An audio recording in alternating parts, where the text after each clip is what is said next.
Today will be our final class for the course, right? So inshallah, we'll have a slight change to the structure of the program, in which in the first 30 minutes, we will listen to Professor Gairuzazmi on the topic of challenges in realizing Islamic economic. Then later on, we'll have a lecture on the way forward for Islamic economic, will be delivered by Professor Aslam. And we don't have a break today. At 10 o'clock, we'll have a Q&A session. As you all are aware, we distribute the Google form to collect some questions on Islamic economics. So we receive more than 300 questions. Therefore, what we'll be doing is that we will answer the questions in clusters. So we have divided the questions into some teams. And for that session, we have invited some other speakers to join us. So may Allah make it easy for them to join us later. Later on, after we finish with answering all the questions that we receive, if we still have time, then we will open the chat box for live questions, inshallah. So I don't want to delay this any further, and I don't think I need to introduce our dear speaker for today. You have listened to him previously. So with that, let me invite Professor Gairuzazmi to talk on the challenges in realizing Islamic economic thought. Bismillahirrahmanirrahim. Assalamualaikum warahmatullahi wabarakatuh. Okay, so guess this is the last session for this programs for certificate in Islamic economics. I'm not sure whether I'll be long or not. So the topic that was given to me is the challenges in realizing Islamic economics goals. Okay, I'll just try to go through. Okay, when we look at the challenges, I think the challenges is not just talking about Islamic economics, but it's also challenges for it's the challenges for the whole world. It's challenges for the human being. Okay, we know that a lot of countries with Muslim population or large Muslim populations are underdeveloped. I specifically say a large Muslim population instead of Islamic countries. Okay, so because the countries with large Muslim population may not be Islamic. Okay, so we know that a lot of countries with a large Muslim populations are underdeveloped. So that is one of the main challenges that we have. We know that certain countries where the Muslim are majority or the Muslim are the minority, where the Muslim are also poorer than the non-Muslim. Okay, so that is thing that is another kind of like facts that we have. Okay, that in a way is a challenge to all the Muslims that we have in the world. Okay, and we have some studies that pointed out why we have these issues. The issues is because of Islam. Islam is to be at fault because of these issues where we have underdevelopment in a lot of Muslim countries. Okay, but we do have studies that rebut the argument of saying that Islam is the issues. Okay, but saying that we have a lot of Muslim countries that are underdeveloped, but we also have a lot of non-Muslim countries that are underdeveloped. Okay, so we look at the not all of the countries in Africa are majority Muslim countries. We have issues in Asian countries. We have issues in Latin Americas. In developed countries, they have different type of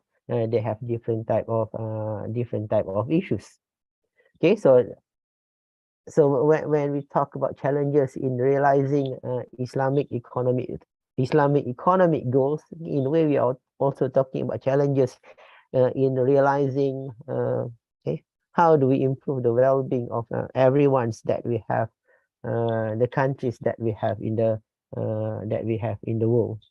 Okay, so because if you look at all the countries that you have in the world, all those countries have different type of economic system. Okay, so it may be those different system are the one that are at fault. Okay, so anyway, in trying to discuss what are the challenges in realizing Islamic economic goals. Okay, the first thing that we need to discuss is what really is Islamic economic goals. I think for the past 12 13 weeks that we have these classes every Sundays, there must be a lot of different mentions. Okay, what are the objective of Islamic economics? Okay, when we talk about consumptions, they are objective of consumption from an Islamic perspective. Okay, when we talk about productions, they are objective of production from an Islamic perspective. Okay, but then we talk about all the different type of market structure. We also look at those from Islamic perspective, and in all those discussion, they are objective, they are goals from that we can look from an Islamic perspective. Okay, but generally, if you look at what should be the goals, or looking at the vision, the vision of Islam is to be a blessing for mankind, for humankind, uh, or we can be more general, not just talking about human, but we are also talking about the animals. Okay, and when we are talking about the world, we are talking about worlds in a plural term. IIUM have its anthem name Leading the Way. The IIUM song names Leading the Way, and the last verse of IIUM song is for IIUM to help in achieving Rahmatan lil Alamin. Okay, so that is the vision of Islam. In the end, is a blessing for all living being in the world. Okay, to promote well-being, or to promote falah for all. So that is when we study Islamic economic, when we talk about what is the ultimate goal. The ultimate goal is falah. Okay, in azan we talking about hayya ala salah, hayya ala falah. Okay, but when we talk about all this vision of Islam, this is also the goal of all the societies that we have in the world. So what's the difference? Okay, the difference is in the concept of well-being. Okay, what do we mean by well-being? Okay, and how can those well-being happiness be realized in an Islamic economic system? Okay, in the field of using Islamic economic method. Okay, so we have this vision of Islam, and this is the goals that Islamic economic is trying to achieve. Okay, so this is a long paragraph from Omar Chapra book. Okay, I think this is the book Challenges of Islamic Economy, or something. I think that is the title. Okay, so he said that human well-being has been the professed objective of all society, but I would like to change that a little bit. So we are not just talking about human. Here we are talking about all living beings. Okay, so we are talking about cats. So at IIUM over here, we have a lot of societies that take care of the cat. So we are also talking about a non-human as a living being. It's not just not just talking about the well-being of the well-being of male and females. Okay, but there is a difference of opinion on what constitute well-being and how it may be realized. So currently, the United Nations is talking about the Sustainable Development Goals, okay, and in trying to define well-being, they come up with that 17 goals. Okay, and if we look at it from an Islamic perspective, okay, there are some of the goals that are not in line with Islamic values. So when we talk about well-being, the definition of what is well-being can be different, have to be contextualized. When you are in Europe, the definition of well-being may be different when you are in Malaysia, or when you are in Pakistan, when you are in Nigeria. The definitions of what is staple food, just very simple thing. Staple food in Malaysia is different from food in Uganda. Okay, so when we talk about well-being, so even though we say that we are trying to promote the well-being of all, okay, and in Islam we are talking about well-being in this life and the world after. Okay, when we contextualize well-being, it's going to be different from one place to another. Okay, even in one country, the definition of well-being may be different, but from general perspective, when we look at it from a neoclassical perspective, from the mainstream economic perspective, usually when they talk about well-being, they talk about material well-being. So continue on this paragraph. Even though material conditions are not the only constituents of well-being, the modern secularist perspective, with its emphasis primarily on those conditions, seems to believe that well-being could be ensured if certain material goals were realized. These goals include elimination of poverty, fulfillment of the basic material needs of all individuals, availability to everyone of an opportunity to earn an honest living, and equitable distribution of income and wealth. Okay, however, no countries in the world, irrespective of whether it is rich or poor, has been able to realize even these material goals. So trying to relate this well-being and material conditions. Okay, even the United Nations have said, have indicated that countries should not just be looking at well-being. So that's why they come up with all these different indicators, human development indicators, the Millennium Development Goals. Now they talk about SDG. So well-being is not just about GDP, it's not just about satisfying material goals. So if we look at the history of GDP, the history of GDP started in around 1920s, 1930s. So at that time, okay, they tried to calculate how much outputs that are produced by a countries. Okay, and the assumption is that if the assumption of Say's law, okay, if it is produced, then you are going to have someone consuming it. Okay, so because of that, we just calculate the output, then we'll be able to calculate the well-being of people in the countries.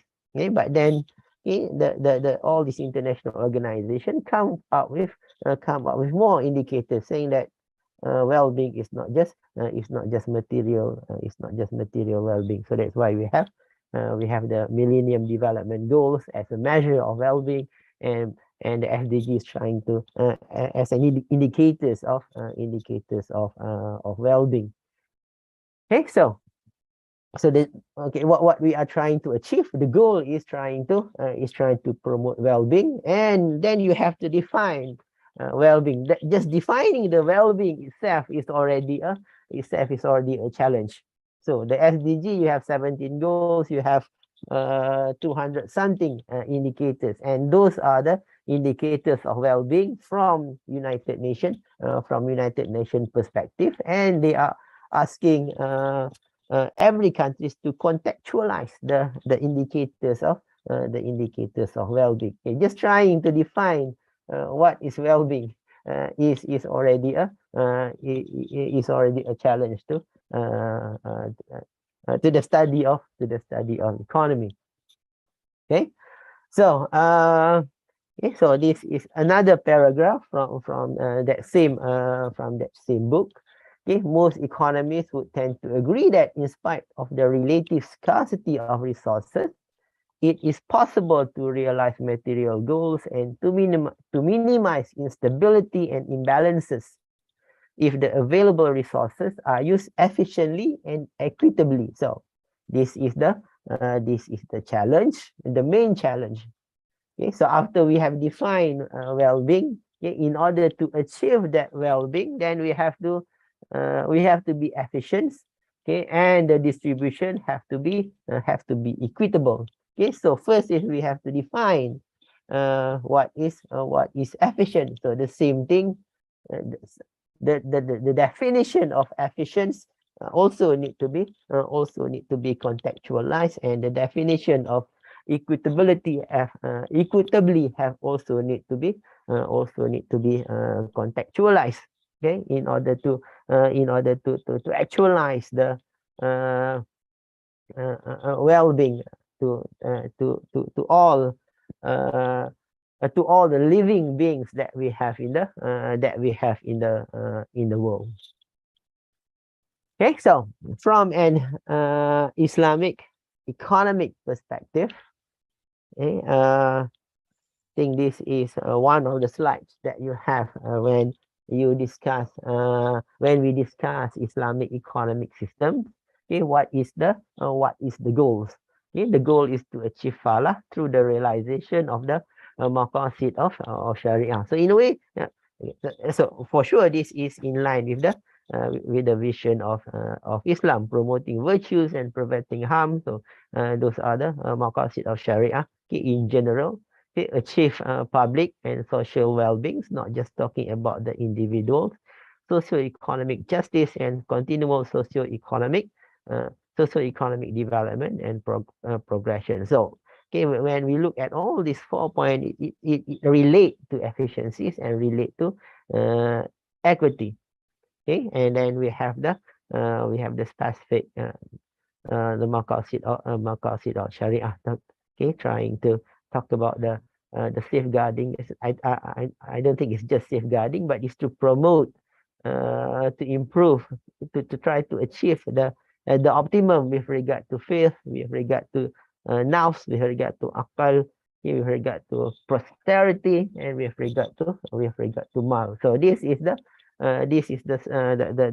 goals that we have specifically, okay, when we talk about, okay, what is the goal of an Islamic economics. Okay, but in the world we have a lot of different economic system. Okay, when you talk about economic system, we have experimented with different type of economic system, okay, under the leadership of the West, because this system most of these systems started in the West. We have currently the capitalism, socialism, nationalist fascism for some time period, for short time period, and then we have we also have the welfare state. So this, if you talk about, if you ask capitalism, or if you ask people who live in a capitalist society, okay, what is the goal of capitalism? Okay, most probably is going to be similar to to what we have talked about. Okay, they are talking about well-being, okay, well-being of people that is in the countries. Okay, but the way to achieve the well-being is different from their point of view. So socialists, they are going to say, it's going to be talking about well-being. Communists talking about well-being of the people, but the way to achieve the well-being is going to be is different. Okay, so so we need to add one more in there. So if Islamic economic system, why is it not there? I think I purposely is not putting it there because it's not easy to come up with an example that that can show countries that really follow the Islamic economic system. Okay, so from an Islamic economic perspective, the way to achieve the goals, the challenges to achieve the goals are going to be is going to be different if you compare to the capitalism and socialism. Okay, and the main difference between Islamic economic system and the four different systems that we have over here. Okay, so all the four systems were based on fundamentally and characteristically Western premise that religion and morality are not relevant to the solutions of economic problem. But from an Islamic economic perspective, then religion and morality the most in a way is the most important, is the most relevant in trying to come up with the solutions of economics problem. Okay, when we talk about Islamic economic system, there are also studies on Christian economic system. There are also studies on Buddhist economic system. Okay, so it's not just Islamic economic system that is based on religion and morality. Okay, so the thing with that all this Western system. Okay, so if we look at the data for that we have over here, okay, the data for temperature, population, carbon dioxide, GDP, loss of forest, water use, okay, and all those data that's shown on the graph there. Okay, if we started from 1750, okay, up until what we have currently in the year 2000 or 2020. Okay, for a few hundred years, there's not much change in the world. Okay, but what has happened now? Okay, we have exponential growth since the 1970s, 1980s of all these these different indicators. Okay, and these are indicators that are important for well-being. Okay, and these indicators, okay, by increasing very fast, okay, it is reducing, or it's going to reduce the well-being of people. Okay, as temperature increase, people is going to become hotter. The carbon dioxide increase is going to increase temperature. So GDP increase, in a way, is good, but with the increase, we have all these different negative things. Okay, so from IR 1.0 in the 1700 up until IR Industrial Revolution 4.0 in the 2000. So what we have done is, okay, we have, in a way, we have destroying the planets that we are living. Okay, so when we want to define efficiency, okay, so when efficiency is just about GDP, it's just about material thing, this is what's going to happen. Okay, when people do not think about what are the externalities that what are the externalities with the activities that they have done. Okay, from an Islamic perspective, we have to internalize the externalities. Okay, from an Islamic perspective, okay, from all the classes that we have for this past 12 weeks, for sure, okay, one of the things that we have been talking about, okay, from an Islamic perspective, we have to think about what are the harm that we are going to do when we are doing something. So we have to think about the externalities. We have to internalize the externalities. So if we internalize the externalities, then most probably some of the things that is happening now will not happen. Okay, so that is the challenge from an not just to Islamic economics, but to all the people that are living currently. And we, as a proponent of Islamic economics, need to need to change that. Okay, so hopefully the Islamic economic discipline will be able to reverse what we are having currently.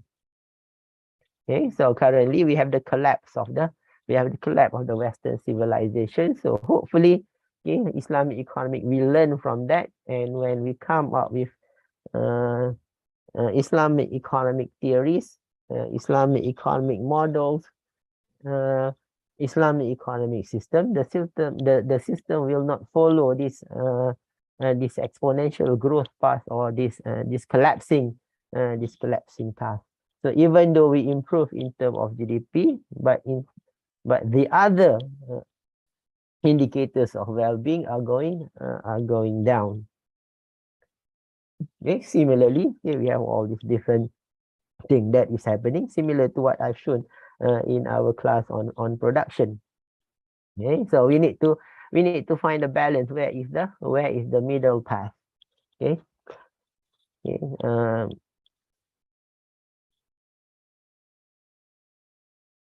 Okay, so the challenge.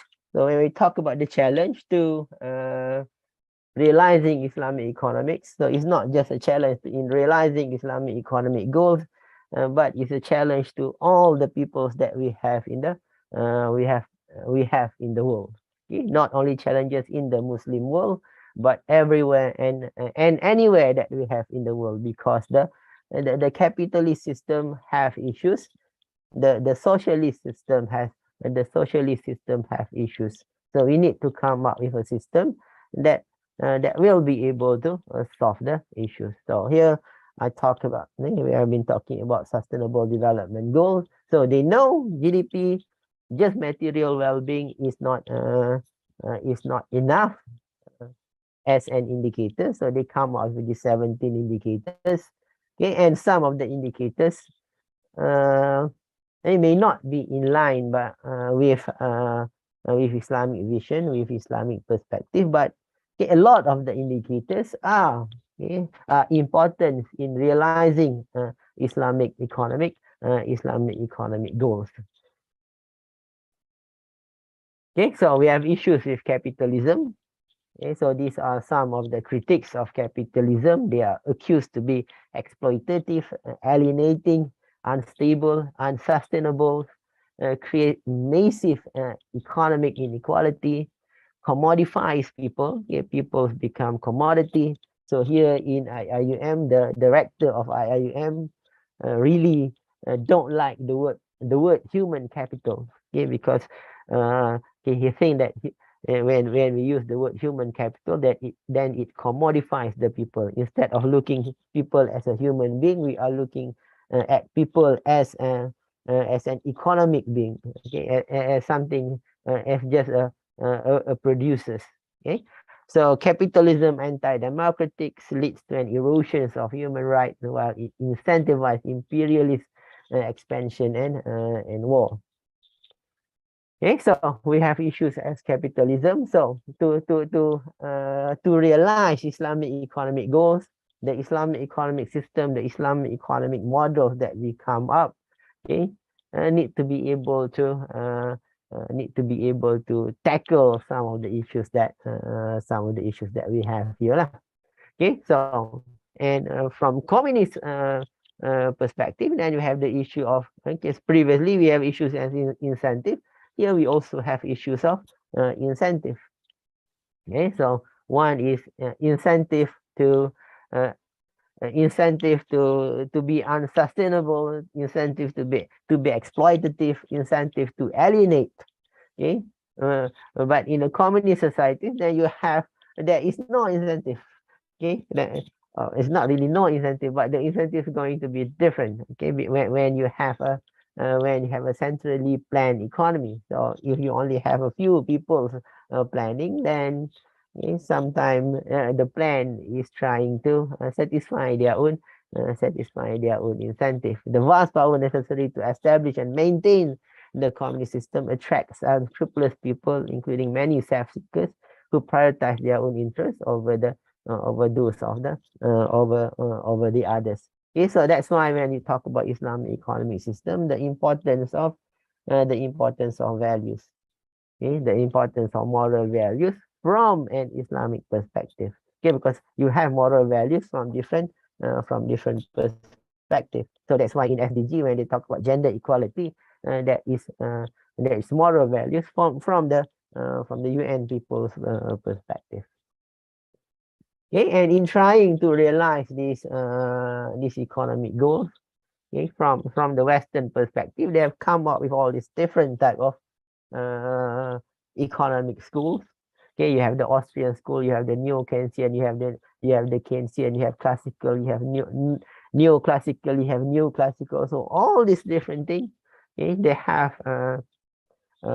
come up with different models to achieve the goals of well-being, to achieve the goals of improving, promoting well-being of people. It's just that, okay, when we compare with their suggestion, their models, okay, some of the models are not in harmony, are not in line with Islam. Okay, so now this is just okay, a propositions. Okay? One of the things that I think, okay, when we talk about Islamization and we talk about Islamic economics, okay, how to realize Islamic economic goals. Okay, so this coming from speech by the Sultan of Perak. Okay, when he officiated the World Halal Conference in 2018.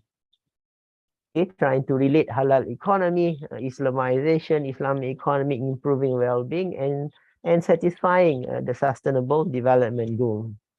Okay, so this is what you say. Allow me briefly to give an example of how I envisage this wholesome or tayyib business and supply chain working in action. Imagine a company that supply halal first and foremost. The company should be funded in a fully Sharia compliant way, perhaps with the help of sukuk bonds and Sharia compliant trade financing contracts, and financed by an Islamic bank. So the financing is Islamic. It should pay and treat all its employer fairly with kindness and respect that are central to the teaching of Islam. So when you talk about productions, okay, the production is Islamic because you are talking about a firm, a halal firm. So a halal firm, okay, a firm that producing halal product must treat their employer fairly, okay, with respect. Then the chicken should be farmed in a sustainable, environmental friendly and ethical manner and should ensure a good quality of life. So now you are talking about the chicken. Yeah, you are talking about the non-human. Okay, and it has to be sustainable, environmentally friendly. So how do we slaughter the chicken? Have to follow the Islamic way. Okay, so doing this is going to satisfy our responsibility as a Khalifa and stewards of the planet. Okay, when we produce, it should not be damaging or you should try to reduce as much as possible the carbon emissions. Okay? So it will not damage the world that we are living in. Finally, it should be sold to retailers and consumer at a price that are fair for all involved in the transaction. So you are talking of price that are fair from an Islamic perspective. So now, okay, we have the production sites that are Islamic. Okay, if it is Islamic, if it is halal and tayyib, then for sure that is going to satisfy all the SDGs indicators requirement. Okay, and from the consumption perspective, then we have chicken that is wholesome. We have chicken that is healthy. We have chicken that is good. Okay, so you have this just if we are able to have halal industries, then we will not have this thing happening, because the halal industries, okay, will think about what are the implications, okay, in there when they are producing something. Okay, so the challenges now, okay, if you want to look at from this halal industries perspective, then how do we okay, how we come up with a halal industry, okay, that satisfies all the Islamic economic goals, not just a stamp saying that it is halal. Okay, it's not just Sharia compliant. Okay, but we want to have something that is that really is Islamic. It's not just talking about the contracts that is compliant, but we are talking about a deeper understanding of Islamic compliance. Okay, so that is the challenge that in realizing Islamic not just Islamic economic goals. Okay, because what we want is to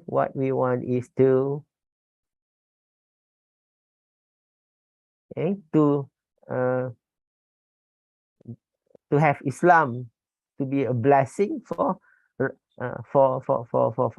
mankind, for humankind, okay, in all the world, and to promote well-being of all. Okay, not just talking about Muslim. Okay, so hopefully we'll be able to tackle the challenges that we have, and then we'll be able to change the world economic system, okay, from a capitalist economic system or from a socialist economic system to an Islamic economic system. Okay, but to get to that, then okay, we have to tackle some of the things that we have to tackle. Okay, so with that, Assalamualaikum warahmatullahi wabarakatuh. Right. Thank you so much, Prof. Gairuzazmi, for sharing with us some of the challenges in realizing Islamic economic goals. I hope that answers some of the questions that we receive in regards to how to develop Islamic economics. So basically, we have to tackle all the issues or challenges highlighted by Prof. And also thank you for sharing one of the verse of our beloved IIUM anthem, achieving Rahmatan lil Alamin. I think that is a vision that need to be shared within our Muslim community. Right. Let me highlight once again for the benefit of those coming or joining late just now. We have a slight change to the structure of the program. So basically, we won't have a break today. We will straight away start with Prof. Aslam later on, and then right after that, we'll have Q&A, in which we will address the questions that we received through Google Form first. We invite some of the other speakers to join us later. If let's say we have time, then only we will open for question in the chat box. All right, so with that, let us continue with the second speaker. I have the honor to call Professor Aslam Hanef to talk on the way forward for Islamic economics. Please, Prof. All right. Thank you very much, Dr. Zara. Assalamu alaikum wa rahmatullahi wa barakatuh. Thank you, everyone, for coming on this final Sunday.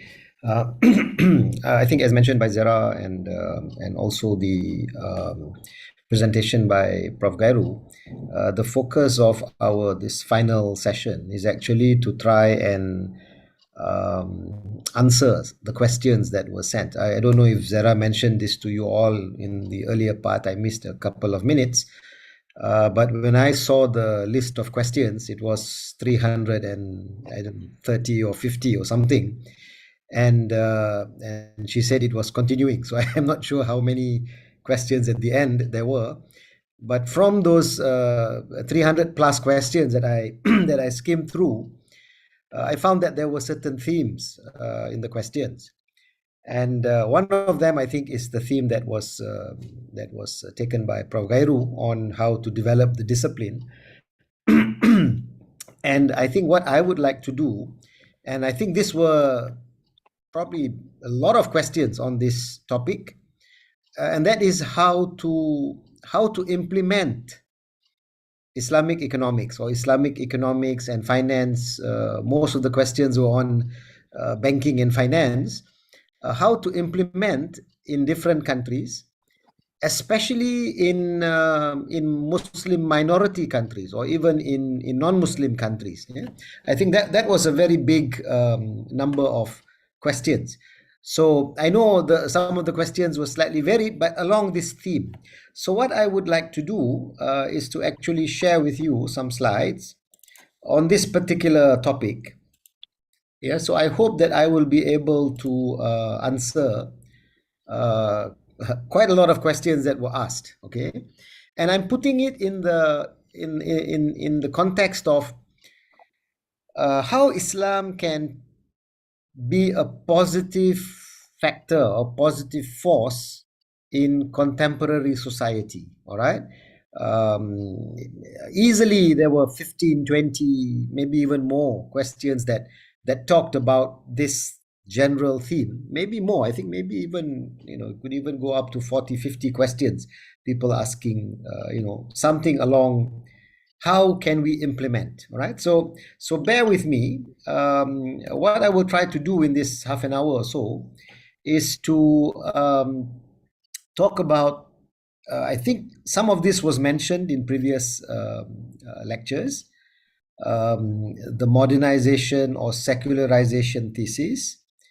And then when talking about religion and society, one cannot escape from Max Weber and the Weberian thesis, which becomes standard theory when you want to talk about religion and development.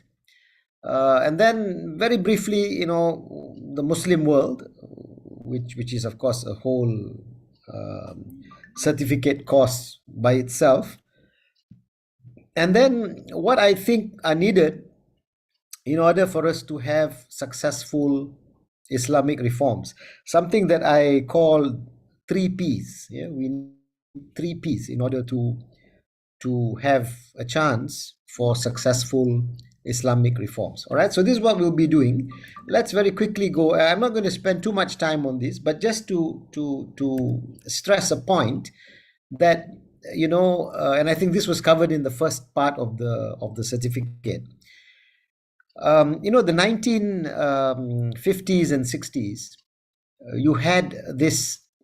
Muslim countries had just gained independence, and there was this need for us to have development, to modernize, to bring economic growth, yeah, to the newly independent countries.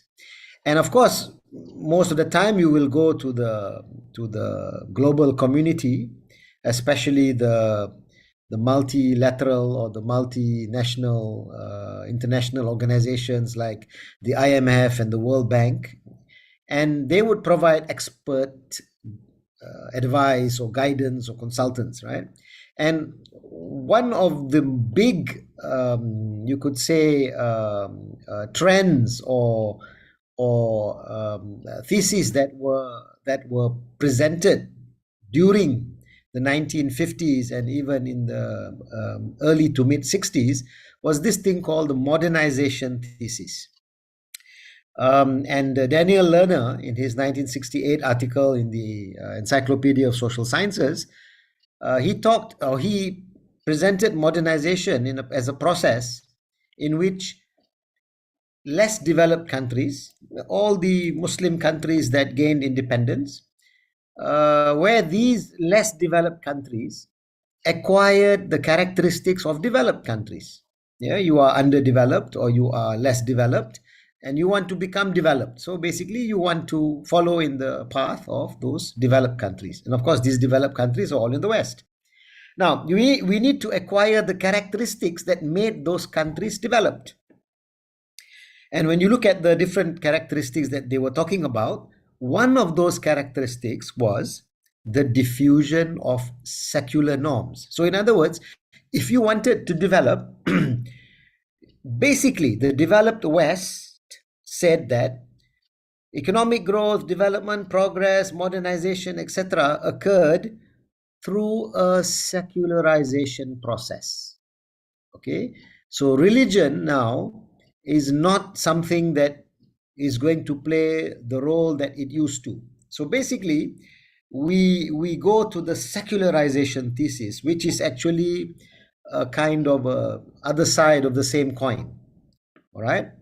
And I don't have, I think, the time to talk about this. If anyone wants to know, you can maybe ask a question later and we'll try to answer this. But for reading, you should read Harvey Cox, who wrote the book The Secular City, I think in the 1930s or 40s. And then the book of Professor Said Naqib Al-Attas, Islam and Secularism, that came out in the mid 70s, where he actually expanded the work of Harvey Cox and explained those components in the secularization process: the disenchantment of nature, the desacralization of politics, the deconsecration of values. Now, these three components of secularization are really antithetical to the Islamic view. Okay, for example, just very quickly, nature is part of the creation of Allah. Yeah. So as Prof. Gairu was talking about, development and the fact that we have to make sure that we don't kill nature. Yeah. And by killing nature, we're actually killing ourselves. The reason why we do that could be connected to this disenchantment of nature component in secularization, which basically means that nature now no longer has any spiritual meaning.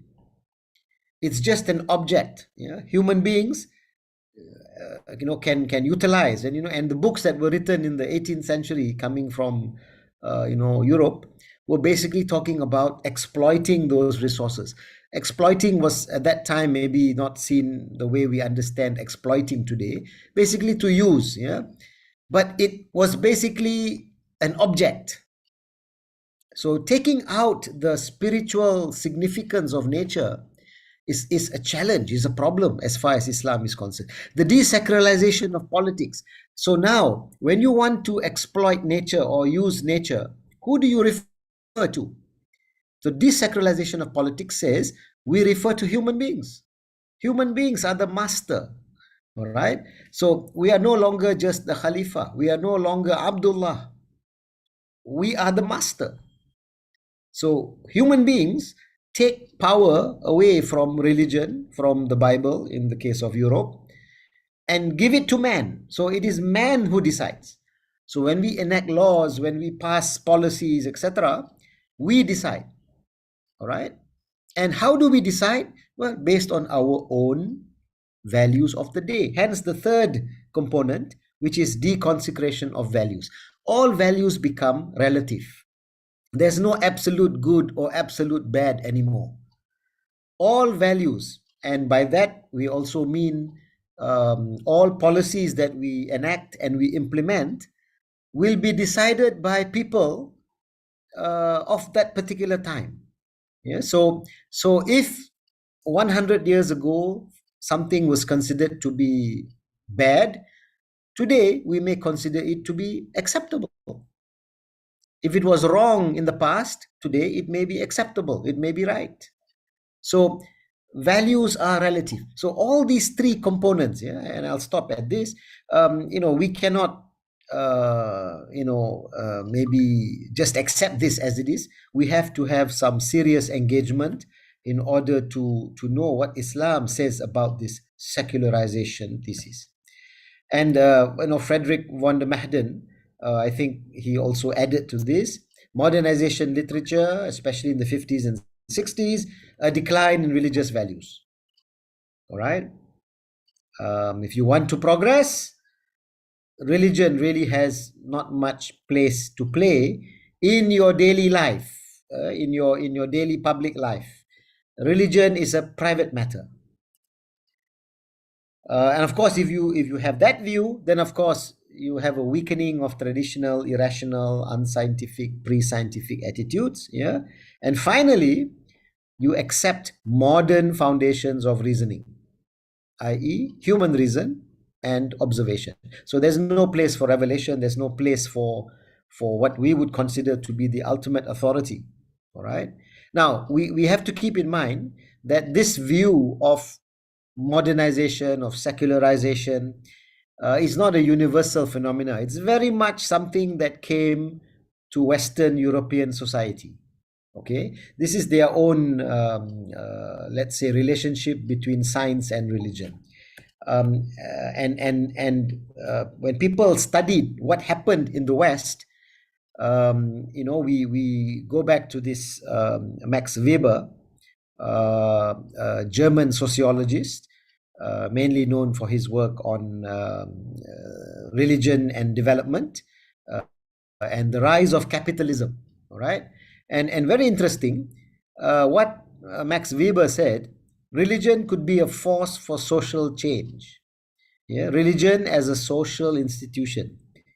It includes beliefs, yeah, and practices, but these beliefs and practices actually are having a social impact. So it's not just something that you do privately, but it can actually have an impact on your economic life, your social life, etc. Very interesting work of Weber. I would recommend everybody to read. Religion can move the spirit, and this is what he argued happened in Europe.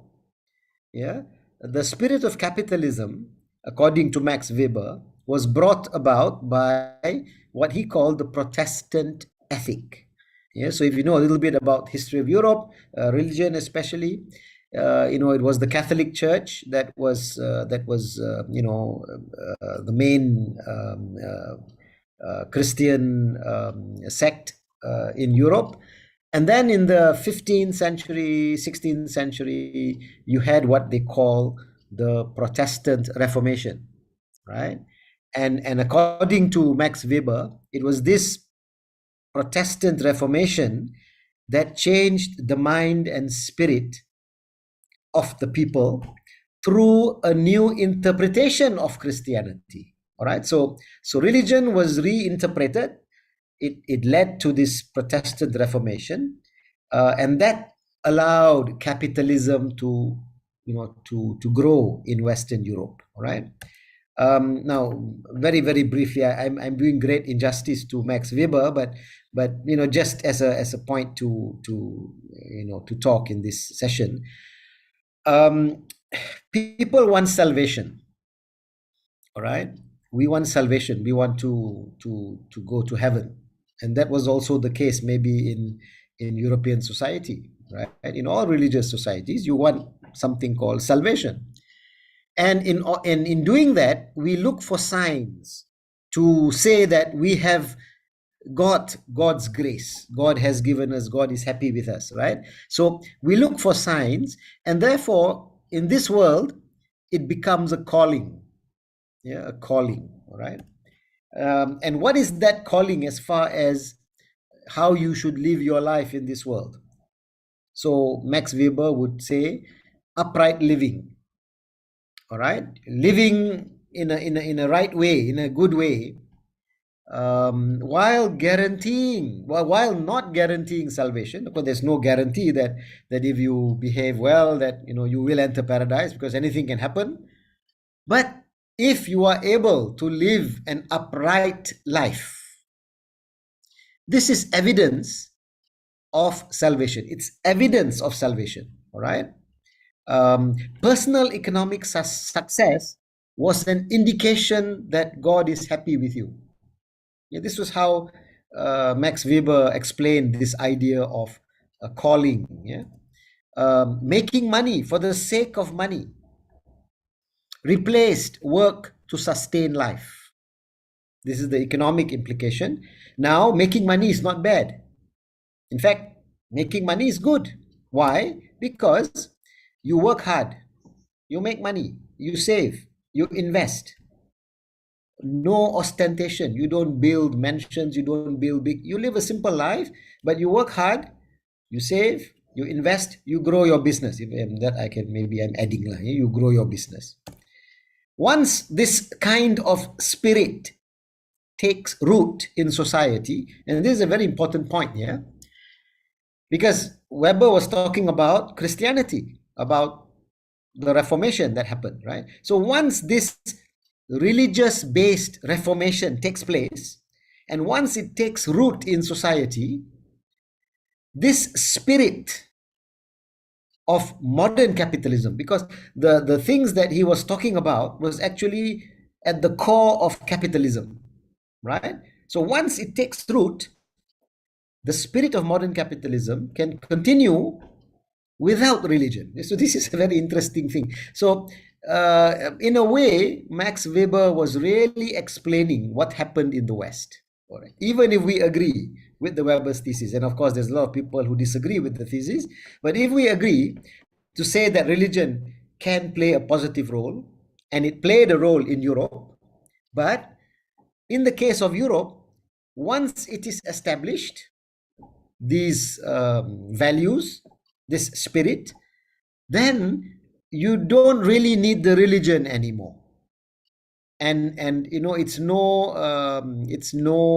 surprise that in Europe the secularization thesis actually continued, despite the source of capitalism, according to Max Weber, being the Protestant ethic. All right.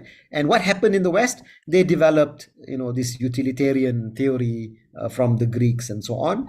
And that became the basis of capitalism. No longer the need to connect it to religion. Now, why I'm spending this time is just to show you that even in the West, it had these religious roots, according to Max Weber. All right. Now, what about the Muslim world? I think in the lectures that have been, you know, presented over the last 11 weeks, we have actually spent a lot of time, you know, giving you the Islamic worldview, the idea that in Islam, there was never this separation between religion and the, you know, economic life. Yeah, it was always seen as one, and therefore, the idea that in Islam we need to sacrifice this world or to not be active in this world was never something that we had in our worldview, right? And therefore, when Muslim countries gained, of course, this was probably throughout our history, but with our weakening, with our loss of loss of correct knowledge in the Muslim world, and then with the coming of colonialism, the Muslim world also started to be affected by some of these alien ideas coming from the West. And so we also declined as a society, right? But once we gained independence in the 20th century after World War II, we started wanting to have development of our own. I think probably Dr. Riyasat may have touched this a little bit in his lecture. I missed it. So in the Muslim world, what we see from the 1950s, 1960s, it was a challenge to develop our own model of development. And in many, many, many Muslim countries, we did not want to follow the modernization thesis. All right. The modernization thesis was saying that you need to have a decline in religion, right? But in the Muslim world, we wanted development, we wanted progress, but we also wanted Islam. Okay. Hence, we basically put forward this idea that Islam would be the alternative to both capitalism and socialism, because these were the two isms that were dominant, yeah, in the 60s and 70s, right? So we wanted another path, and that's where Islamic economics comes from. It comes from the realization and the demand from Muslim societies to have our own solution. All right.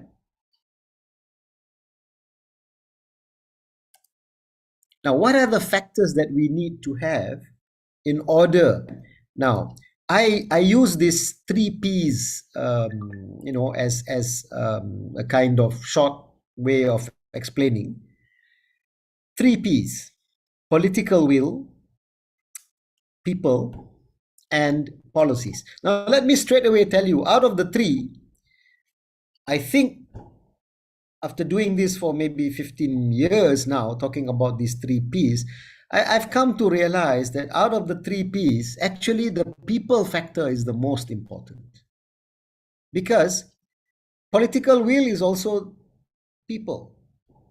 The policies are developed by people. And so really it's the people that is the priority. Okay. And you need to have qualified human resource in society in order to initiate and implement successful reforms in any country, whether you're talking about Muslim countries or even non-Muslim countries. Developing and implementing Islamic reforms is a very complex and complicated process. And I would just like to point to something that we've been doing in Malaysia for the last 3, 4, 5 years now. It's something that's talking about the future. Yeah, the future. There's a lot of emphasis on the future studies. Is something that is put forward by Ziauddin Sardar and some of his colleagues. He's got an article called "What is Post-Normal Times?"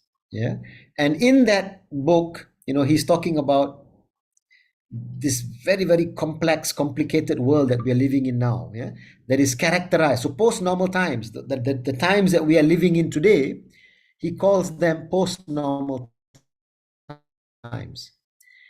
Post-normal times is a kind of a transition period where the old accepted frameworks don't work anymore. All right.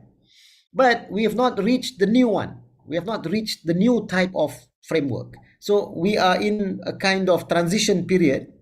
And according to him, this transition period will continue. We're not going to reach a kind of perfect position, because things are always changing, right? So this post-normal times is a long-term kind of process and situation where we have the 4 S's. Things are changing with great speed, right? I think all of us can appreciate that. Here we are on a Sunday morning giving a lecture from Kuala Lumpur, but going all over the world, right? Immediately. Okay. Scope. There's no longer just a very limited scope of things. We are able to see things happening all over the world, different dimensions, etc. Scale in a huge level. Something that happens in another part of the world impacts another part of the world in a big way. And simultaneity. It's not just an economic issue. It affects society, it affects politics, it affects culture, it affects religion, right? So the 4 S's is a very complex world. And the 3 C's, complexity. There are contradictions in society. Yeah, something looks like it's taking us in one direction, and then there's another phenomena that looks like it's contradicting the first. All right, and to a certain extent, the COVID pandemic, also created this chaos. Yeah, people were just not able to handle what was happening in many countries. So we initiate and implement successful Islamic reforms is a very, very, very tough challenge. Yeah? So we need these 3 P's. Just a little bit on the 3 P's. Political will. Now, many of you were asking about, can we implement it in non-Muslim countries? I don't see a problem, provided you have political will. Now, when I use the term political will, I'm not referring it only for Muslim countries. Neither am I only talking about it as something that needs to have governments involved. Yeah, even in Muslim countries, sometimes governments don't get involved in Islamic reform policies. Okay, but it's easier, I suppose, for governments to be involved. But in non-Muslim countries or in Muslim minority countries, civil society can play a big role. Yeah, provided the society is such that allows you to live your life. For example, for many, many, many, many decades, America was seen to be a place where many Muslims would go because they felt that they had freedom in America compared to their own countries, right?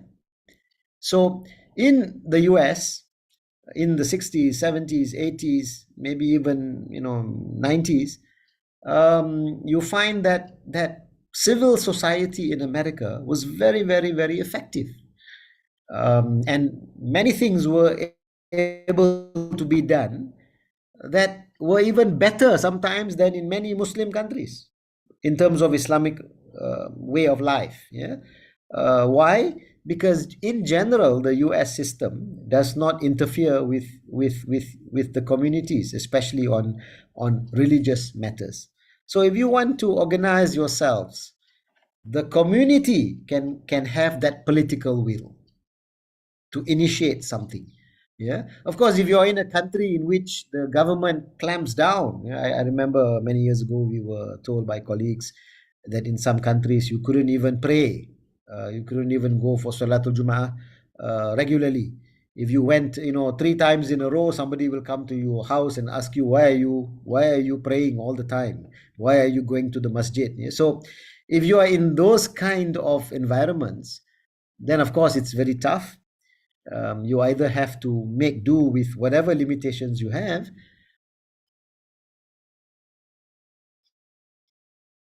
or but in most countries, and I think I speak with it's probably true, you do have the space for civil society to organize activities, right? So political will doesn't have to be government led. In fact, sometimes when government does things, it actually becomes a problem also, right? So political will important. You need people, the people factor, whether they are leaders or followers. And really, this people factor is where education comes in.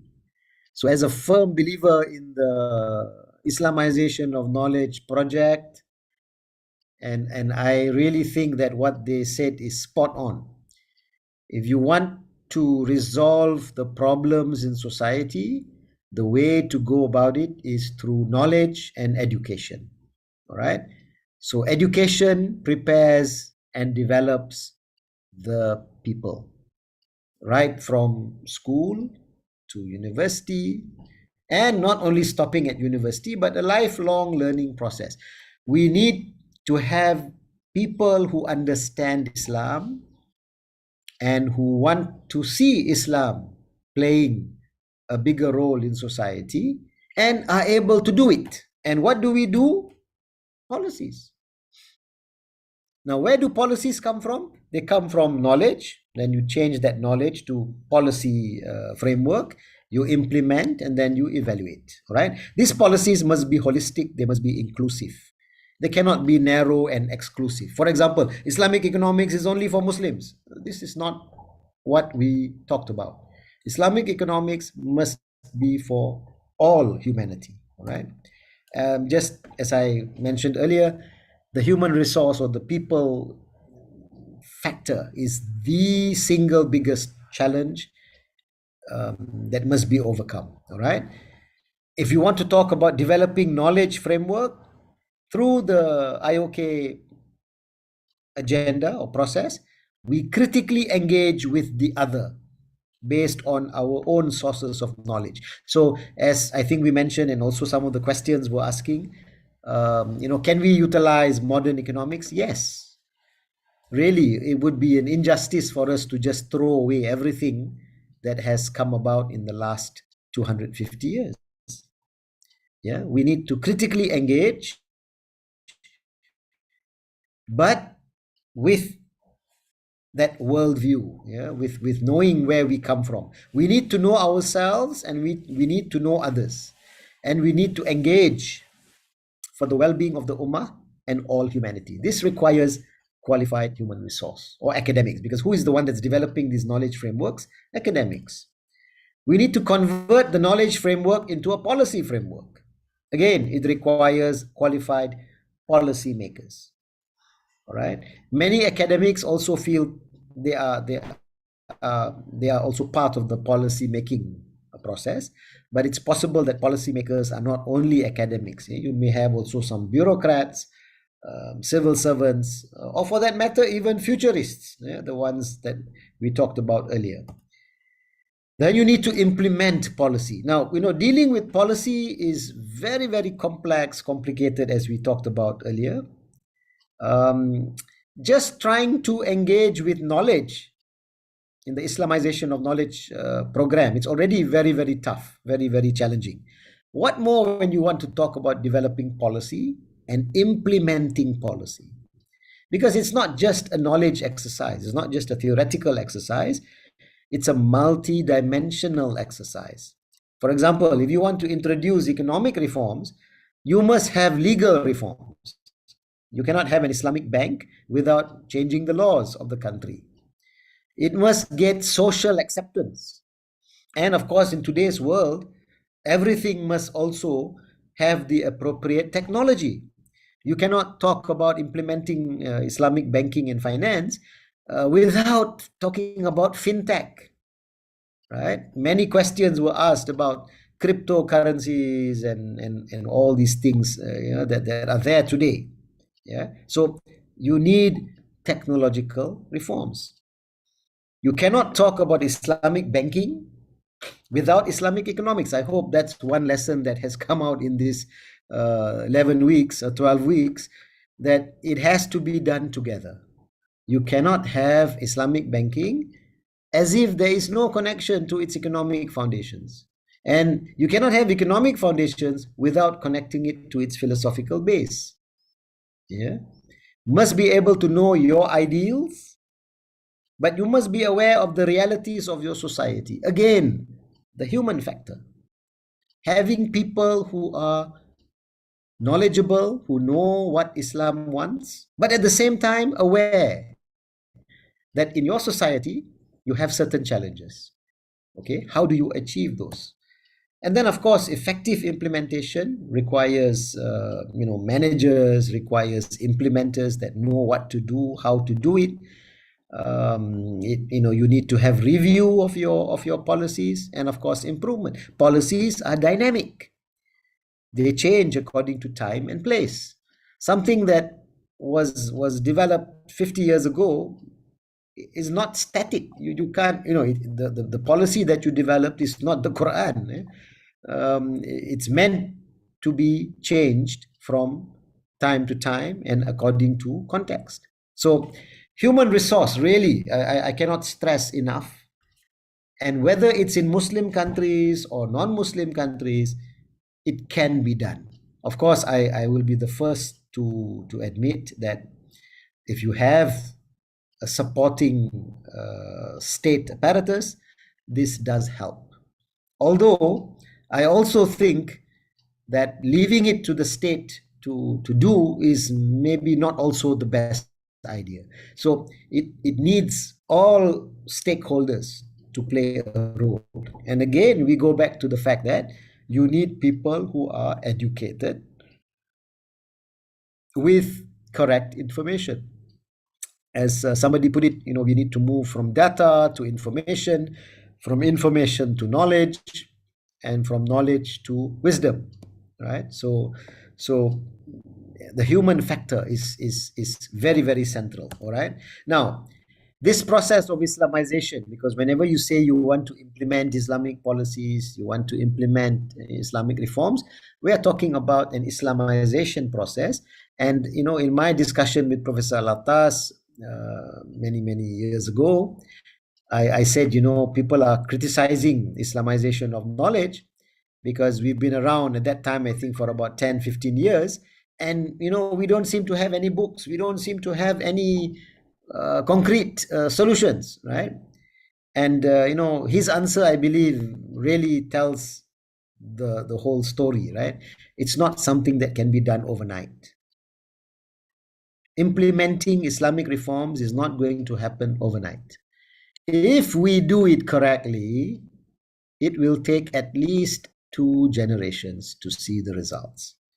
Okay, so if you define a generation as 30 years, then 60 years. What is 60 years in the history of human society? It's nothing, right? If we do it correctly, and I don't know whether we've done it correctly. Yeah. So what do we have to do? We have to do whatever we can do Yeah, even if it is one ayah, we have to spread it, right? This is what the Prophet says. And so, whatever little that we can do, including this certificate of Islamic economics, is a way for us to spread the knowledge of Islamic economics to everyone. Okay, I think basically that's it. Thank you very much. I'll stop here and let maybe the others, have their say. So thank you very much. Assalamu alaikum wa rahmatullahi wa barakatuh. All right. Thank you so much, Prof. Aslam. Always a good lecture from you. We benefit a lot. I believe that we learn a lot from your presentation. And I also believe that you have addressed or answered some of the questions posted in the Google form through your lecture.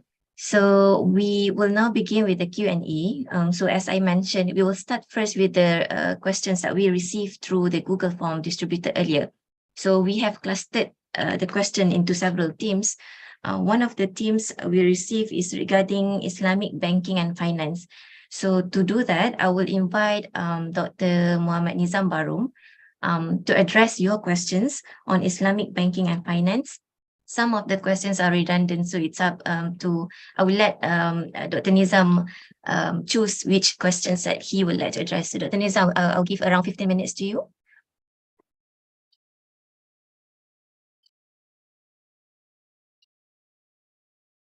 Waalaikumsalam warahmatullahi wabarakatuh. Can you hear me, Dr. Zira? Yes, Doctor. Okay, thank you very much, Dr. Zira.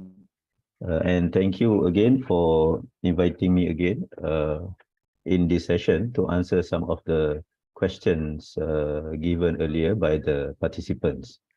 There are a number of questions here that relates to Islamic banking and finance, so I will go one by one. I hope I will not be taking too long, maybe around 15 minutes, in order to allow others to also respond to their respective questions. Yes? The first question, why is it that the charges in Islamic banking is higher than the charges in conventional banking? So in order for us to understand the way how banks price their products, either housing loan or car loans or any other financing, so we need to look at the formula that they normally use. Yeah. So because most of the Islamic banking system that we had in this in the world is a dual banking system. So there are some similarities in terms of how the pricing of financial services products are done. Yeah? So in the case of, for example, in the case of conventional banks, for example, the way how they normally price their financial products would be in the following formula. Yeah? Cost of deposit plus overhead costs plus some inflation premium and plus default risk. Yeah, and this would also be applicable to Islamic banks as well, particularly in a dual banking system where there will still be cost of deposits, there will still be costs related to overhead expenditure. Inflation is also there in the economy, plus also the potential defaults. Yeah? And when we look at the literature comparing Islamic banks and conventional banks, yeah, so we can find empirical evidence which shows that the overhead costs per capita for Islamic banks are relatively higher compared to conventional banks. Similarly, the default risk, yeah, or the non-performing loans suffered by Islamic banks are also relatively higher. Yeah? So from these findings, we can conclude that the reason why Islamic banks would have higher charges, financing rate, is because of these two main factors. Yeah? The fact that their overhead cost, yeah, is higher, as well as they are exposed to higher default risk. Why is that overhead costs are higher? Simply because Islamic banks, in terms of their scale, is relatively smaller. Yeah? And this is a typical problems when it comes to Islamic banks as they grow and develop. Perhaps this issue would be addressed, because as you gain scalability, your size becomes bigger. Yeah, this will allow you to spread out, the overhead costs, and this will result in a lower average overhead cost per capita.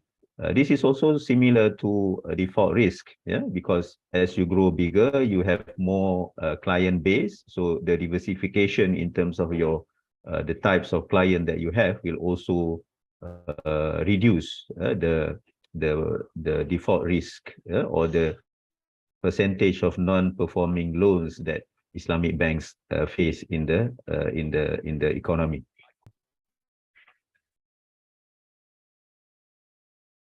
The second question, I suppose that the questions arises because of the prohibition on riba or interest, how depositors who puts their money in Islamic banks can benefit from their deposit. If we look at the deposit products available in Islamic banks, we can categorize them into three categories. The first one is a current account, the second one is savings, and the third one is investment accounts. Obviously, because of the fact that Islamic banks operate parallel with conventional banks, and the fact that conventional banks provide this guarantee of capital, of principal amount deposited in the banks, then the same will also be applicable to the deposits of Islamic banks for savings and current account. However, this is not for the investment account. So for investment account, there is a possibility of depositors losing their principal because of depending on the performance of the investment, the invested project. In terms of returns, there is no guarantee of return for savings and current account, but because of this parallel existence between Islamic banks and conventional banks, Islamic banks do not have other choice except to also provide some returns, and this is in the form of hibah that the Islamic banks will give to the depositors in their current and savings account. However, based on the empirical findings from the studies that we can see from the literature, it appears that the hibah may be slightly lower than the interest given by conventional banks. As a result, this may also create some competitive disadvantage in terms of attracting deposits. And there are also empirical evidence which suggests that the depositors of Islamic banks may be pragmatic in their approach in choosing which banks that they want to deposit their money in. For example, there's quite a number of studies which shows that whenever the rates in Islamic banks are higher, then there will be a switch, a shift, funds moving from conventional banks into Islamic banks. And when the opposite is true, when the returns or the rates are higher in conventional banks, there's also a switch from Islamic banks to conventional banks. So this shows that in reality, even though religious an important factor to for the decision making process of the depositors of Islamic banks, but other aspects, for example, in this case, profitability, higher rates of return, and other aspects can also influence the way how depositors of Islamic banks make decisions. Yeah? On the other hand, for investment banks, theoretically speaking, the return on Islamic banks would be determined by the performance of the projects. Yeah? But so far, because of the parallel nature of the Islamic banks and investment banks, there will always be some mechanism to ensure that they would continue to provide positive returns. For example, Islamic banks may have a reserve account in which excess profits from investment projects can be channeled to this reserve account, so that whenever there is a shortfall in returns, then the amount can be offset by taking out some of the funds available in the reserve account, so that the return could be maintained or given in a reasonable amount in order to maintain competitiveness between Islamic banks and conventional banks. The third question relates to what are the challenges in implementing equity finance. So we know from the practice in the industry that equity financing has not been taken up. Most of the financing contracts are using either sale-based or ijarah-based, whereas in the early stages of Islamic banks, for example, in the 60s and 70s, the way how Islamic banks were promoted at that time is to replace the interest or debt-based conventional system. So you're moving from a debt-based system to an equity-based system. So an example of how an equity-based system can work in an Islamic banking system is the two-tier mudarabah concept, where the bank will have a mudarabah arrangement with the depositors, while at the same time having a mudarabah arrangement with their clients in terms of financing project or other purchases. However, this has not been the case since the beginning because of the various issues. One of the issue is the regulatory impediments or the regulatory hurdles. For example, we had a discussion with a former CEO of an Islamic bank in Malaysia. Why is that the bank didn't, during his tenure as the CEO, even though it is clear that he is supporting and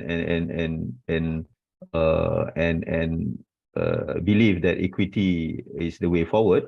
So he mentioned that when they wanted to make arrangement for equity financing, they couldn't do it within the current structure. So they had to establish a subsidiary and do the financing, do the equity financing through the subsidiary institution. So this very much summarizes the issue in which the current structure of banks, commercial banks, and including Islamic bank, is considered to be predominantly an intermediary institution, and therefore taking up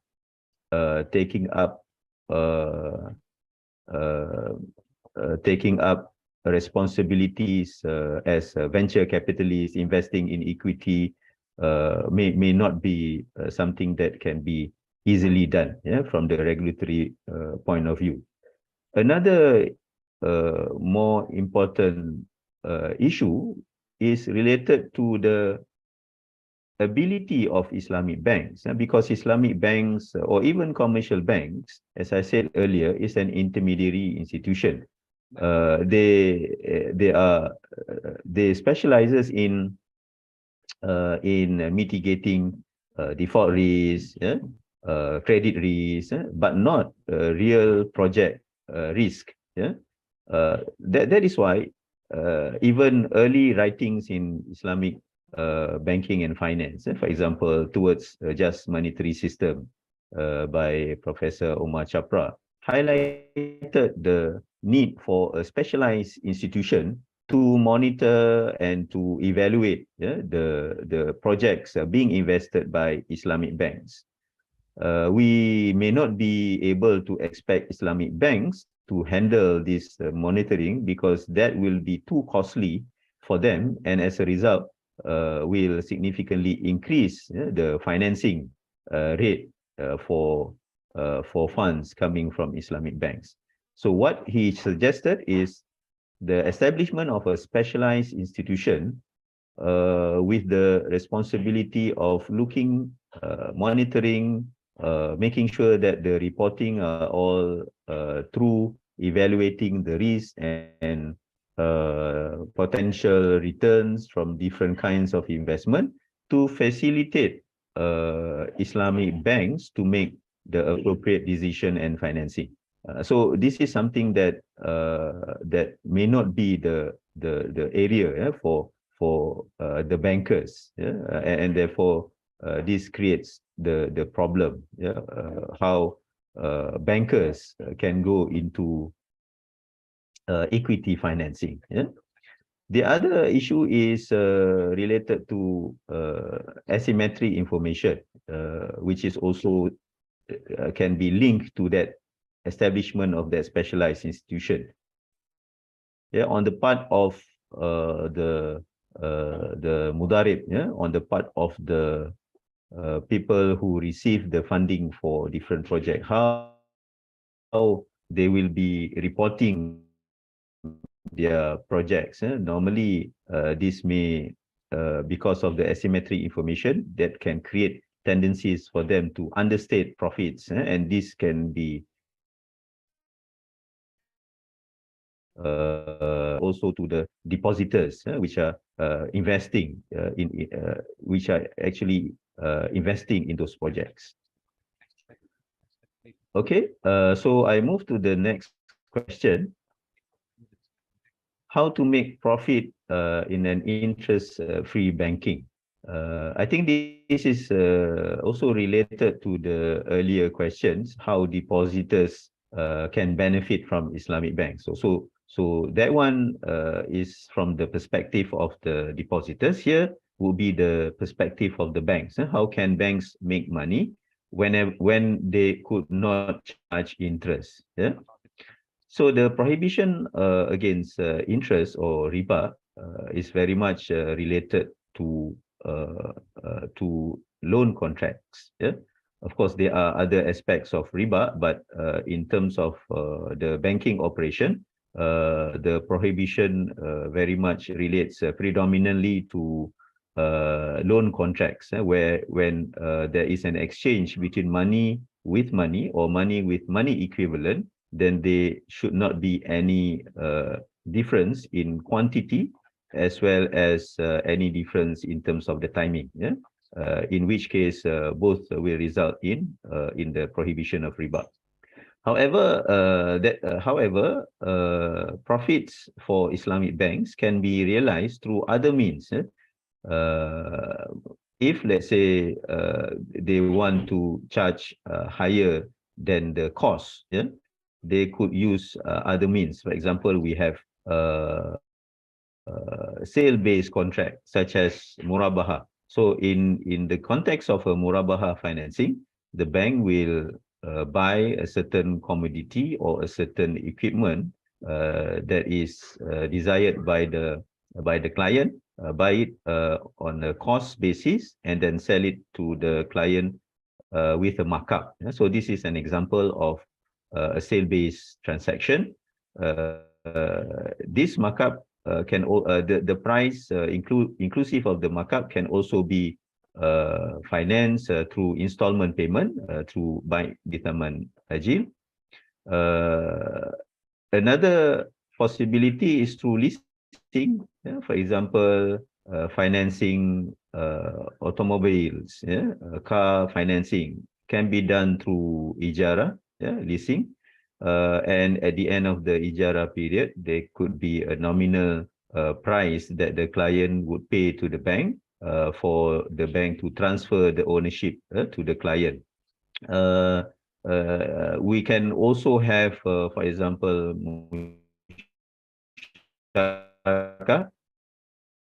equity financing, sharing of profits as well as losses. Yeah? Mudarabah, yeah, another type of equity fee-based products where the banks would charge fees for the financial services that they are providing to the customers or the client.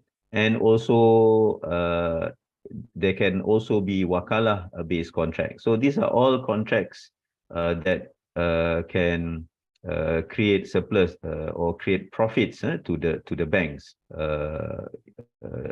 in addition to as opposed to the loan contracts where they could not charge any additional amount on top of the principal. The only loan contract that Islamic banks can provide is a Qardul Hasan, where the client would only required to pay back the principal. Yeah. Of course, the client is always encouraged to pay extra, but this could not be stipulated in the loan contract. Yeah. How to implement Islamic banking and finance in secular countries? Yeah. I think we should differentiate between retail banking and wholesale banking. Yeah.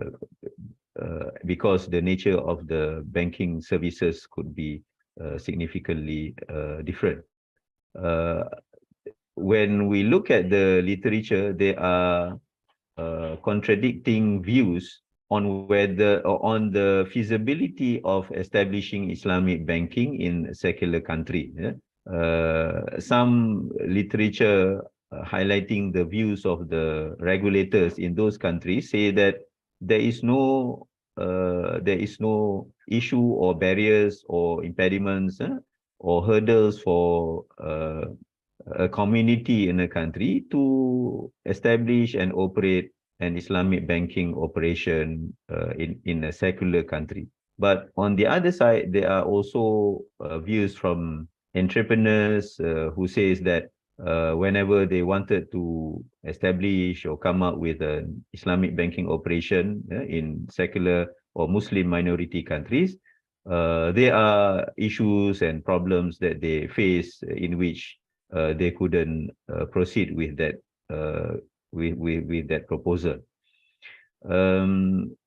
In my opinion, because I don't have direct exposure in and also experience, hands-on experience in establishing Islamic banks in secular countries, but from what I know, you can look at the possibility of establishing Islamic banking practices by looking at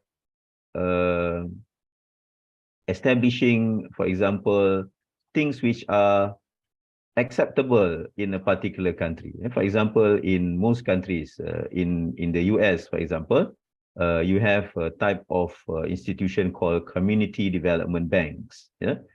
So community development banks can be set up in a way that satisfy the Sharia principles, and therefore you can provide Islamic financial products to your own community within this context.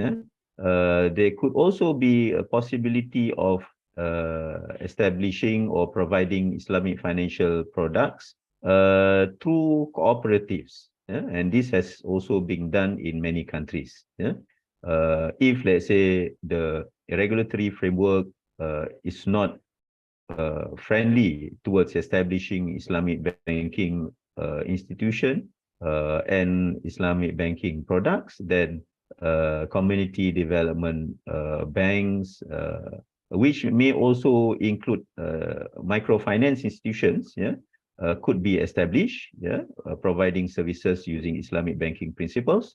And another alternative could be the cooperative setup.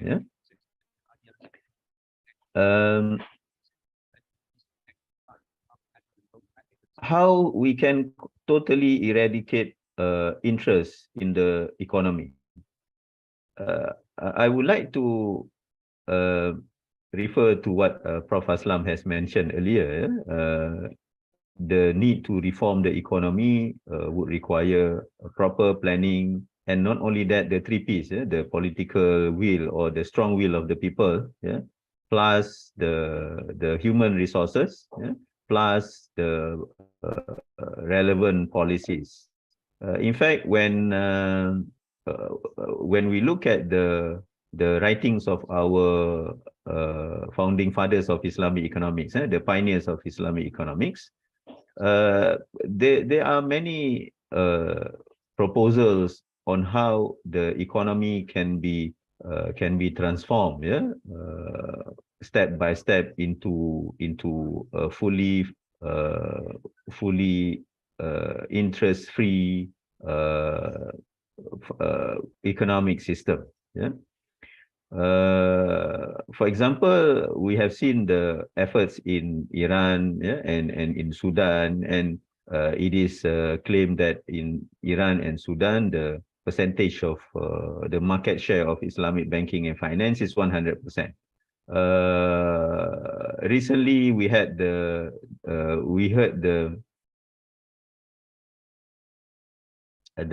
High Sharia Court ruling that the government of Pakistan required to move to an interest-free system within 5 years. So these are all requiring a strong political will. If you want to shift the whole or move the whole economy towards interest-free, you don't only need strong human resources, good policies, strong will of the people, but also the strong will of the government as well, because you are talking about changing the whole structure of the economy. You need to have a proper institutional framework, you need to have a proper regulatory framework, you need to develop human resources, you need to have proper mechanism for monetary policy, which is quite a sad story if we look it from the Islamic economics literature, because despite the increasing prominence of Islamic banking and finance throughout the world, the discussion and development related to monetary policy from an Islamic point of view has not been that encouraging. Even countries in which there's a lot of emphasis on academic work related to the area. For example, Malaysia. Even in Malaysia, we have not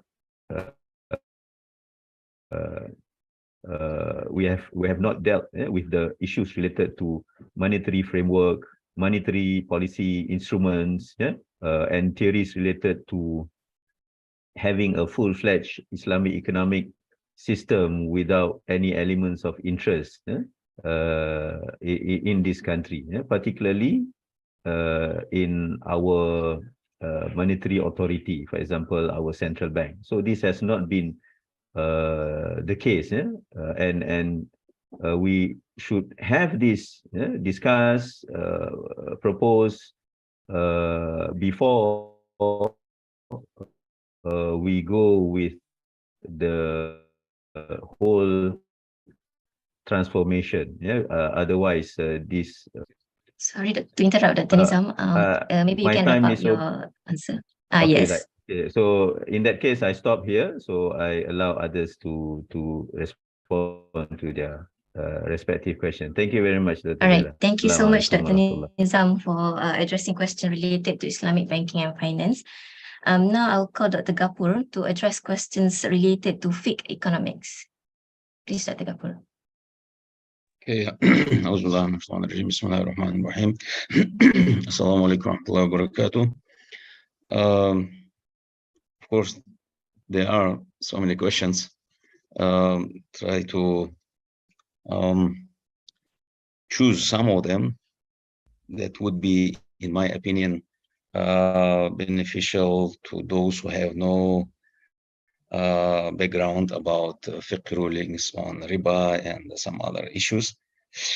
We start with the question that asks us to explain what is the difference between riba and interest. Okay, basically, riba is just the Arabic terminology, and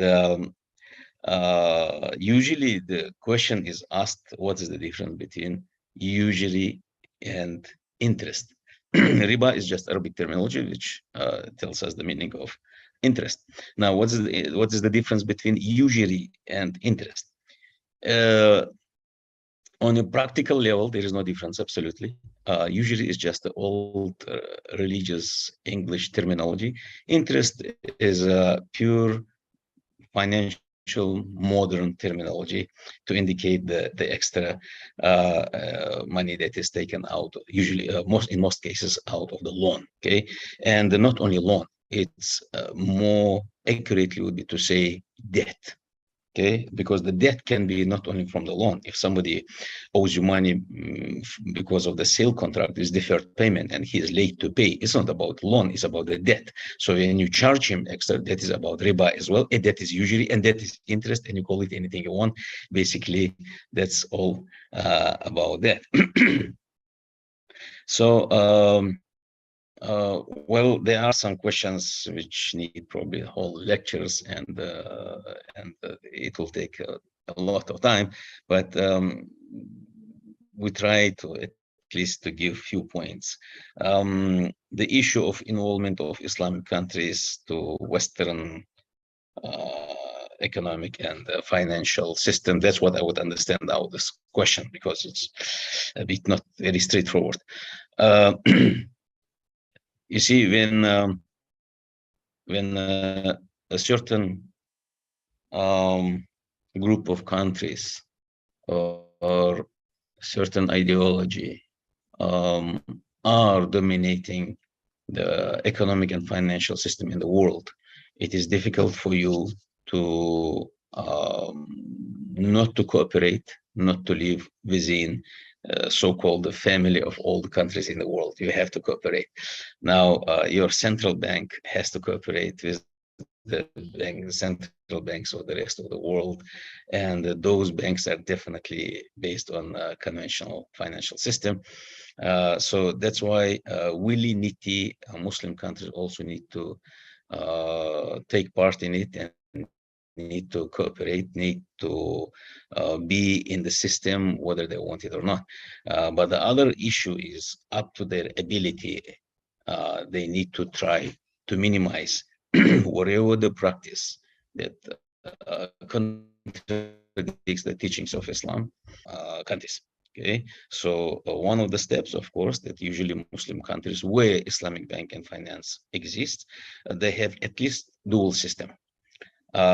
Single financial Islamic financial system, up to my knowledge, is available only in Sudan and in Iran. They say, I haven't been to Iran, but I have been to Sudan.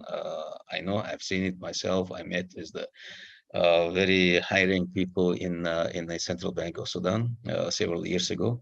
Yeah, and they are struggling. Of course, they are struggling, and most probably at the moment, somehow, in order to survive for Islamic financial system, the only way forward at the moment is still to have double system or dual system.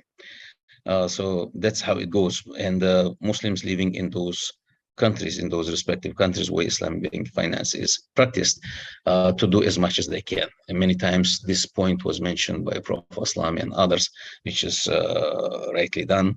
Allah subhanahu wa ta'ala doesn't put burden on anyone except or more than his or her ability. So that's how I would address it. But on the long run, of course, as Prof. Aslam said, there are certain steps to make. We need to raise the whole generations with the correct worldview and correct understanding of concept of Islamic economics, and we really need it, not only having in the books and articles, but really on our practical way of life. Now, there is another question asking about cryptocurrencies, whether Islamic economic system recognize cryptocurrencies. And the similar question is there about addressing the issues of digital currency. When you talk about cryptocurrency, it's about digital currency. It's the same thing. Okay. This is, of course, part and parcel of fintech. And when you talk about cryptocurrencies, definitely you're talking about the blockchain system. Blockchain system itself doesn't need any cryptocurrency. It's just a good platform to save the data, the information, and like almost until Yawm al-Qiyamah. But the cryptocurrencies or digital currencies, they need that platform to base their currencies on the blockchain. And in terms of recognition of these cryptocurrencies, let me tell this. Several years ago, together with my colleague, I published an article, Cryptocurrencies from Sharia Perspective. It should be available there on the internet. We found in our research that Sharia basically doesn't have any problem to recognize digital currencies, or what we call cryptocurrencies. Okay, there is no prohibition for that, no straightforward text of Sharia, Quranic ayah or hadith of Prophet. And majority of scholars today in our contemporary time who oppose, who don't recognize cryptocurrencies as valid currency, as valid money, is not because Sharia doesn't recognize the concept itself as digital currencies, but the problem is about gharar, is about uncertainties that there are so many there around these cryptocurrencies.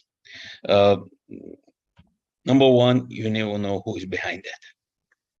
Okay, decentralized, okay, fine, we do understand decentralized. This is one issue. Of course, when you talk from legal perspective, from any government's perspective, they don't like anything decentralized. It is understood. They want everything to be controlled. And then, of course, they bring some other sub issues, tax evasion and money laundering, and then maybe sponsoring terrorism, and so on. That's how governments usually base their arguments why they don't recognize decentralized money. And to a large extent, it might be true. But there is a certain segment, which a large segment among the players and those who use that money, who have nothing to do with these wrong elements. I mean, they just simply, using that platform, blockchain, when they sell and buy these different currencies, digital currencies, just for the sake of speculation and making money out of it.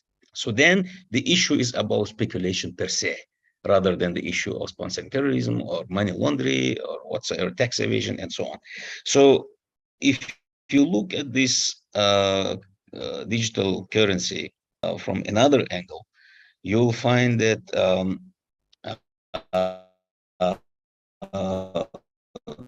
considered as unit of account.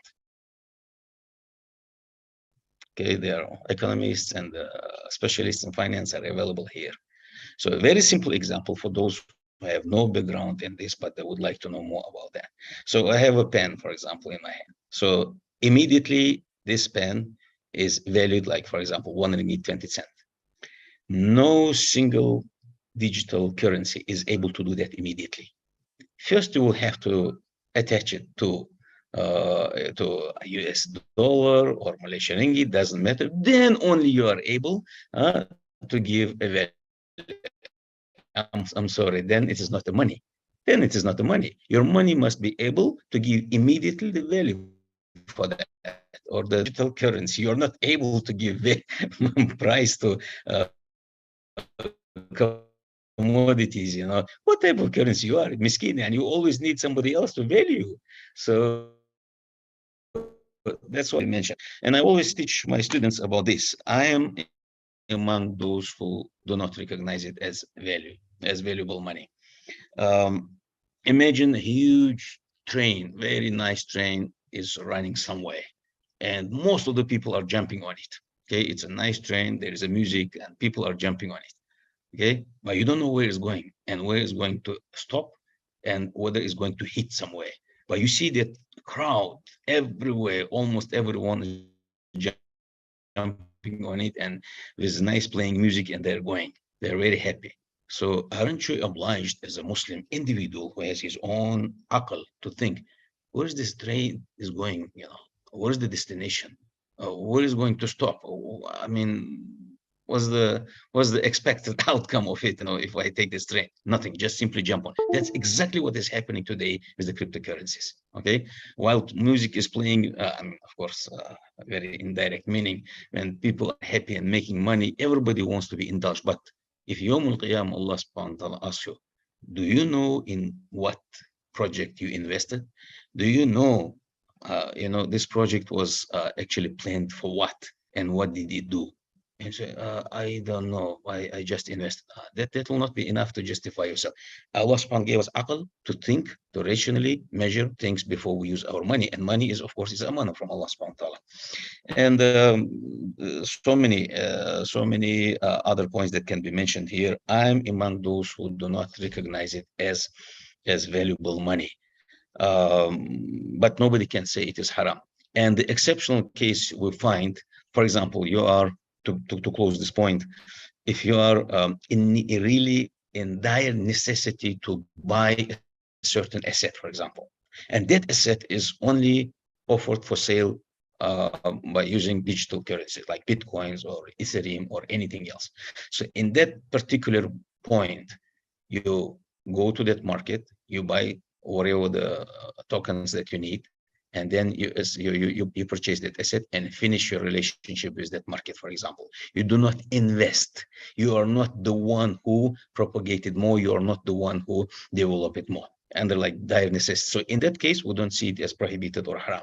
But to make money out of it, to invest money in this, to develop this, there are so many horrors and logical things.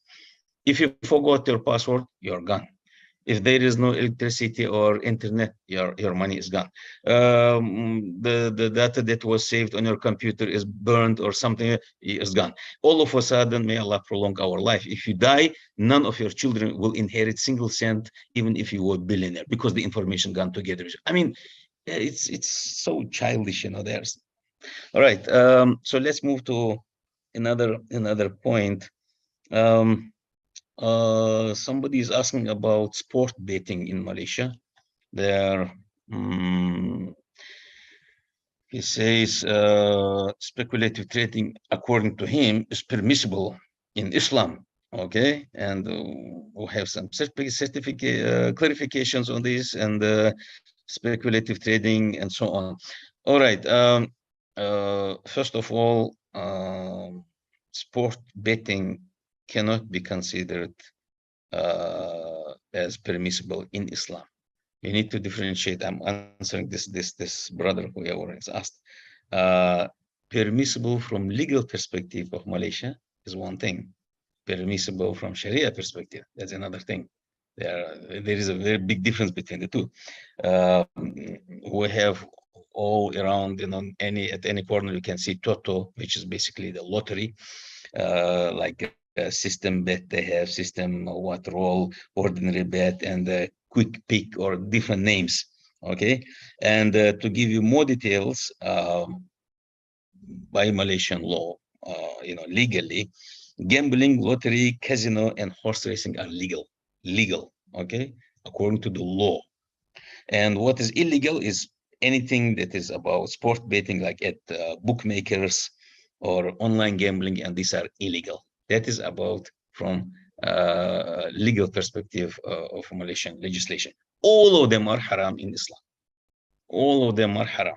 Okay, gambling, lottery, casino, horse racing, or whatever you're betting, making money out, it's all haram from Islam, from Islamic perspective. You need to differentiate. So only because sometimes when we live in Muslim country and there are certain things permissible, it doesn't mean that it is in Islam permissible. really need to differentiate between two things. And why it is permissible in Muslim country, please address these questions to those who are having those that power in their hands. So they will have their own explanation to do that, probably because we have non-Muslims also living in this country and so on. That's a different thing. You need to understand that. But when it comes to legal way of betting in Islam, for example, horse racing. Let me look at the time. Okay, that would be what? Two competing parties. One in horse racing, for example. One says to another, okay, I challenge you. If you win, I'll give you $1,000. But if I win, I don't want anything from you. Permissible. Okay, absolutely halal. You're challenging. I'm sure I will win. If not, then I will give you. But from you, I don't want anything in case you lose. Number one. Number two, completely third party, which has nothing to do with your stake, with your money. The third one comes. I don't need anything from you, but from my racing. Okay. So that one is halal. But if you bet, you put money, and then you want to gain more, it's immediate indicator that it's all about haram activity. And for 2 minutes more, probably, what will a person do if his employer gave all employees loan without asking for their consent? Well, it depends on the conditions.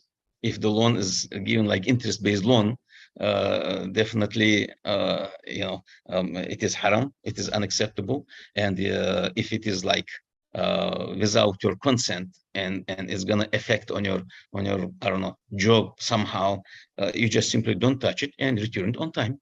That's it. This is very much possible for you to do. Consider that you don't have that money and return it as it is. But if you're obliged to take it and take longer time and give more money, of course, you have to, just turn it down in any way, even if it leads to leaving your job, because otherwise you are agreeing with what Allah subhanahu wa ta'ala made it, very clearly haram for you. But I don't think any employer will do to that extent. Usually they give to see whether some of them are late and to make money out of it. So you just simply turn it down. Don't utilize, just return it, and that's it. All right, so Dr. Zera, I don't want to go beyond the stipulated time. I think it's already, time is up. And unfortunately, we cannot answer all the questions. Okay, thank you so much, Dr. Gapur. Thank you so much for your time.